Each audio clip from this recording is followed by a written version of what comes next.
की बात है कि जिस नेपाल से हमारे देश का रोटी और बेटी का रिश्ता है, उस देश की बेटी के साथ जब घिनौना अपराध हुआ तो हम और आप सिर्फ तमाशा देखते रहे। ये कितने अफसोस की बात है कि जिस देश के साथ हमारे गहरे संबंध हैं, उस देश की बेटी के साथ हमारे यहां पाप हुआ और हम और आप कुछ नहीं कर पाए। जिस देश से हमारा सांस्कृतिक और संस्कारों का नारा है, उस देश की बेटी के साथ जब अत्याचार हुआ तो हम तमाशबीन बने रहे। KIIT यूनिवर्सिटी में नेपाल की बेटी पढ़ने आई थी, कुछ बनने के लिए आई थी, बेहतरी के ख्वाब बुनने आई थी, मगर एक आवारा बदमिजाज लड़के की वो शिकार हो गई। अफसोस इस बात का और ज्यादा है कि जब बेटी के साथ ज्यादती हुई तो कॉलेज के प्रशासन ने कार्रवाई करने की जगह लीपापोती शुरू कर दी। नेपाल की बेटी को इंसाफ दिलाने की बजाय नेपालियों पर दाग लगाने की कोशिश कर दी। तुम्हारे कंट्री का उतना बजट होगा, बच्चों को फ्री में पढ़ाया, वो तुम्हें दिखाई नहीं दे। You should feel proud of your university. You should feel... Hindustan को शर्मसार करने की कोशिश कर दी। KIIT प्रशासन क्या सोच रहा था कि उनका पाप सामने नहीं आएगा? सच्चाई सामने आती है और यह तो एक बच्ची की मौत का मामला था। मन में सवाल आता है कि क्या कसूर था उस बिटिया का? यह कसूर था कि वो नेपाल से ओडिशा पढ़ने के लिए आई थी, ये कि वो लिंगा इंस्टीट्यूट ऑफ इंडस्ट्रियल टेक्नोलॉजी में कंप्यूटर साइंस पढ़ रही थी, ये कि वो एक आवारा बदमिजाज और बदतमीज लड़के के साथ रिलेशनशिप में थी, या ये कि वो हमारे पड़ोसी देश की नागरिक थी, उस देश की नागरिक जहां से माता सीता खुद हिंदुस्तान आई थी। सच कहें तो कोई कसूर नहीं उस बेटी का, ऐसा कोई कसूर नहीं है जिसके लिए प्रकृति को अपनी जान गंवानी पड़ती, मगर उसे जान गंवानी पड़ी। लेकिन प्रकृति की मौत के बाद जो कुछ हुआ वो और ज्यादा हैरान करने वाला था। प्रकृति की मौत के बाद पर्देदारी का एक ऐसा खेल शुरू हुआ जिसमें मौत किस वजह से हुई, किस कंडीशन में हुई, जिम्मेदार कौन है, कसूरवार कौन है, इन सारी बातों को हटाकर यूनिवर्सिटी प्रशासन का शर्मनाक, नाकाबिले बर्दाश्त रवैया देखकर आज 140 करोड़ हिंदुस्तानी शर्मसार है।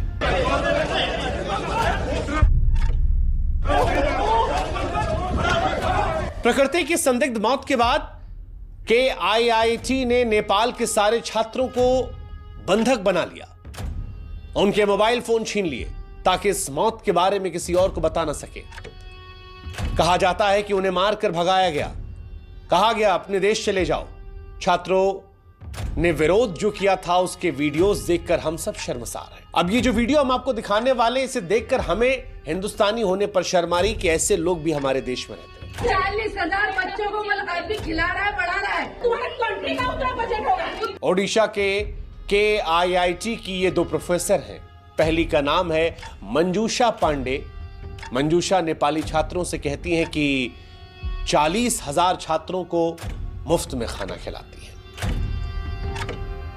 अरे मैडम माफ कीजिएगा, वो खाना आप अपनी जेब से नहीं खिलाती है, उसके बदले में इंस्टीट्यूट इन बच्चों से मोटी फीस लेता है। जिस हॉस्टल में रहते हैं उसकी फीस देते हैं। आप इस भ्रम से निकल जाइए कि आप अपनी जेब से इनको खाना खिला रहे हैं। और दूसरी प्रोफेसर, वो इनसे भी 4 कदम आगे, नाम जयंती नाथ, नेपाल के छात्रों को बता रही हैं कि जितने का वो छात्रों को खाना खिला रही हैं वो उनके देश नेपाल के बजट के बराबर है। तुम्हारे कंट्री का उतना बजट होगा। सच कहें तो यकीन नहीं हो पा रहा कि किसी प्रोफेसर की सोच इतनी छोटी, घटिया कैसे हो सकती है,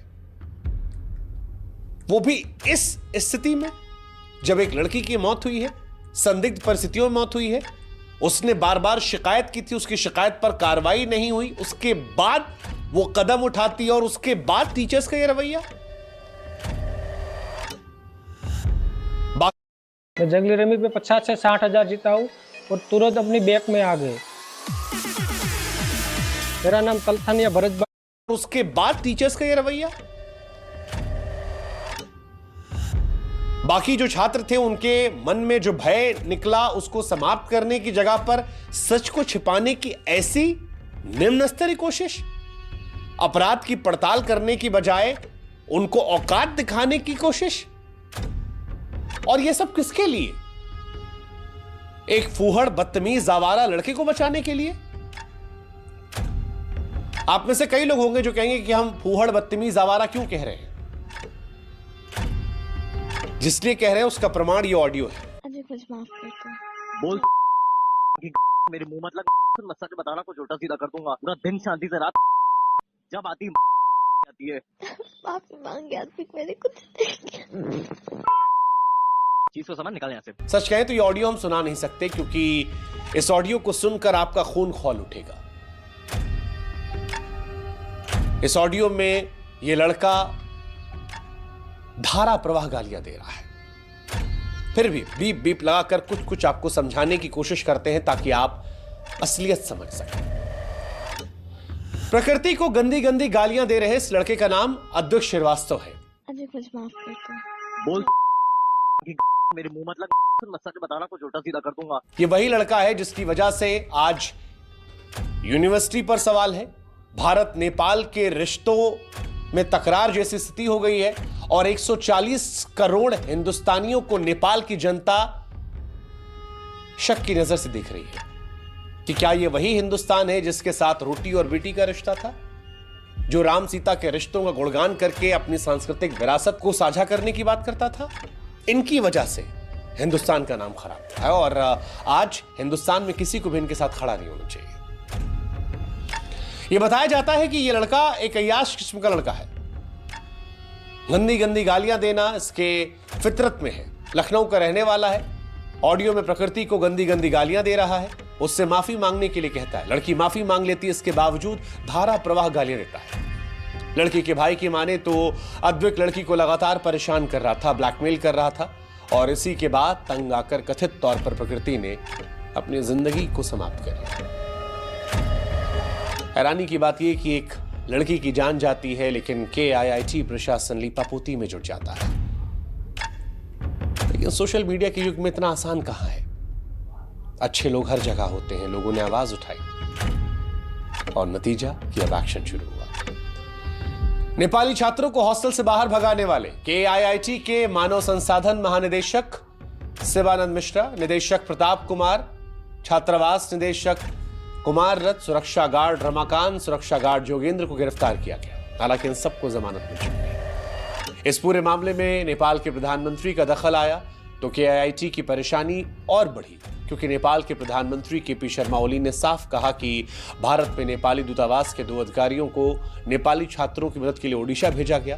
प्राथमिकता के लिहाज से विकल्प 2 है कि या तो हॉस्टल रहें या घर लौट आएं। और जब इतना सब कुछ हुआ तो फिर KIIT ने मौके की नजाकत को देखकर माफी मांगी, कहा कि 2 प्रोफेसर को गैर जिम्मेदाराना बयान के चलते हटा दिया गया। नाम नहीं बताया कि किसे हटाया गया है, लेकिन सवाल यह है कि यह नौबत क्यों आई है। क्या छात्रा ने जब शिकायत की थी उस वक्त कार्रवाई नहीं हो सकती थी? अगर यह घटना हुई थी तो उस लड़की को इंसाफ दिलाने के लिए कानून को काम करने नहीं देना चाहिए था? नेपाली छात्रों के मन में जो डर था उससे दूर करने की जगह नेपाल की अर्थव्यवस्था को समझाने या कहे कि नेपाली छात्रों को अपमानित या नीचा करने का इरादा सही था? अब जो कार्रवाई हुई है ये लीपापोती लगती है, लीपापोती लगती है। हालांकि ये मैडम कह रही हैं कि इसका यूनिवर्सिटी से कोई लेना देना नहीं है, लेकिन मैडम छात्रा यूनिवर्सिटी की थी ना, और आप भी यूनिवर्सिटी के अंदर थी। जिम्मेदारी तो बनेगी ना। और अगर आपको लगता है नहीं बन रही है तो आप सोचिएगा कि अगर आपकी औलाद यहां होती तो भी क्या आप यही कहते? सोच के देखिए कितने सपनों के साथ वो लड़की यहां आई थी। उस लड़की के माँ बाप ने जब उसे यहां भेजा था तो इसलिए नहीं भेजा था कि कोई लाखैरा अपने रिश्ते में उसे धोखे से बांधेगा और फिर उसके साथ ऐसा व्यवहार करेगा। उसके माँ बाप ने इसलिए नहीं भेजा था कि उससे गंदी गंदी गालियां दी जाएंगी, इतना परेशान किया जाएगा कि जीवन को छोड़कर वो उस विकल्प को चुनेगी जो शायद कोई स्वेच्छा से तो चुनना नहीं चाहेगा। और इस घटना के बाद अब उनके मां बाप के बारे में सोचिए, जिन्हें इंसाफ की मांग करने पर आपने यह सब तमाशा करवाया था। ये उस देश की बेटी थी जिसके साथ बार बार हम कह रहे हैं हमारा रोटी बेटी का संबंध है। कि माना जाता है कि माता सीता नेपाल से आई थी, अरे पारिवारिक रिश्ते प्रगाढ़ हैं। उसी देश की लड़की के साथ ऐसी निर्मम क्रूरता होती है और सब तमाशबीन बने रहते हैं। आज हम पूछना चाहते हैं कि KIIT यूनिवर्सिटी इस लड़की के पिता को क्या जवाब देगी। आज हम पूछना चाहते हैं कि आरोपी बदतमीज औद्योगिक पर क्या कार्रवाई होगी। आज हम पूछना चाहते हैं कि क्या गारंटी है कि इस यूनिवर्सिटी में दोबारा किसी विदेशी छात्र को इससे नहीं गुजरना पड़ेगा। क्या गारंटी है कि इस घटना के शांत हो जाने के बाद, सोशल मीडिया के शांत हो जाने के बाद किसी विदेशी छात्र से KIIT का स्टाफ बदतमीजी नहीं करेगा। ये सारे सवाल इसलिए क्योंकि एक बिटिया नहीं मरी है, पूरा मैं पहले इंग्लिश बोलने से बहुत डरता था, लेकिन यार इंग्लिश बोलना तो आसान काम निकला। काश मुझे बचपन में स्पीकर। पूरा परिवार मर गया है, परिवार के सपने मर गए हैं, उसका भरोसा मर गया है, उसकी चाहतें मर गई हैं। पिता को समझ नहीं आ रहा, शब्द नहीं फूट रहे कि क्या बोले, क्या बताएं, क्योंकि जो वो सह रहे हैं वो हम और आप नहीं सह सकते। हां, हम और आप कुछ कर सकते हैं, कह सकते हैं, वो ये कि नेपाल वालों को बताएं कि हम हिंदुस्तानी ऐसे नहीं हैं। और इसीलिए आज मैं सभी नेपाल वासियों से हाथ जोड़कर विनती करते हुए यह कहना चाहूंगा कि मेरे नेपाल के दोस्तों, KIIT यूनिवर्सिटी में जिसने हमारी बिटिया के साथ अत्याचार किया, जिसने उस अत्याचार को छिपाने की कोशिश की, इनसे हमारा भारत नहीं बनता। भारत के सच्चे लोग वो हैं जो वसुधैव कुटुंबकम के सूत्र पर चलते हैं। हम वो लोग हैं जो बेटी को देवी का दर्जा देते हैं। हम वो लोग हैं जो यत्र नार्यस्तु पूज्यते रमन्मत तत्र देवता के सिद्धांत पर चलते हैं। हाँ, हम मानते हैं कि ओडिशा में जो कुछ हुआ उसने पूरे देश को शर्मसार किया है और हम उसको लेकर शर्मिंदा हैं। जो घटना